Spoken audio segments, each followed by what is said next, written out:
Argentina thinks that it's not racist because Argentina thinks that there's no black people.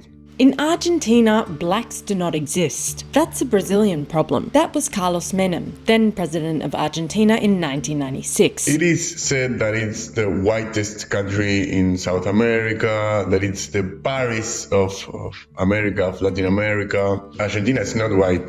If not, I wouldn't be here. But Menem didn't invent this myth. He was repeating a narrative built over a century of deliberate racial erasure, because history tells a different story. As early as 1588, enslaved Africans arrived in what is now known as Argentina. Between the 16th and 19th centuries, more than 200,000 enslaved Africans were brought to the region. A 1778 census found that approximately 1/3 of the country's population consisted of people with African descent. In 2022, less than 1% identified as Afro-descendant. So where did they go? Some historians point to disproportionate black conscription in Argentina's wars and a devastating 1871 yellow fever epidemic, though others argue these were secondary to the deliberate policy of erasure by the state. In the late 1800s, Argentina's leaders decided the country's future was European. They called the policy blanqueamiento, whitening, and actively promoted intermarriage and mass immigration to dilute the non-white population. We don't think that one drop of blood makes us black.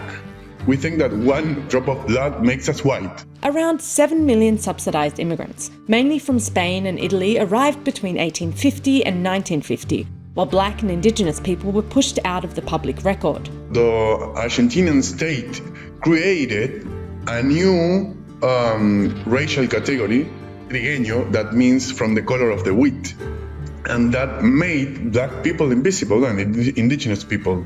Erasure on paper was met with violence on the ground. Between 1878 and 1885, at least 14,000 indigenous people were killed in the so-called conquest of the desert in Patagonia. In July 1924, Argentine police and settlers massacred the Quam and Macoit people who were protesting inhumane living and working conditions on cotton plantations in Napalpi. Between 400 and 500 people were killed, and it took until 2022 for it to be called a crime against humanity.